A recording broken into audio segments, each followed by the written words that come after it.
যত নবী ছিলেন পৃথিবীতে তারা সবাই যত দোয়া করেছেন তার মধ্যে একটা দোয়াকে শ্রেষ্ঠ বলা হয়। শিখিয়ে দেবো কোনটা?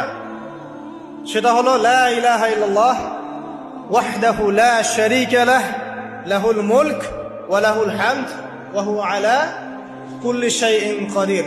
এই দোয়াটা দিনে যে ব্যক্তি 100 বার পড়বে, দিনে যে ব্যক্তি 100 বার পড়বে, ওই দিন আল্লাহর লিস্টে ওই ব্যক্তি ছাড়া বেশি আমলকারী কেউ হতে পারবে না।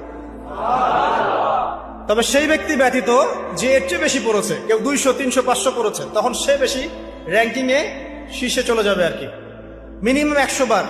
আরো ফজিলত হচ্ছে 100 বার যদি আপনি পড়েন, ওই দিন শয়তান আপনাকে স্পর্শ করতে পারবেন ইনশাআল্লাহ, এবং আপনার আমলনামা থেকে 100 গুনাহ মিটিয়ে ফেলা হবে, 100 নেকি লিখে দেওয়া হবে ইনশাআল্লাহ।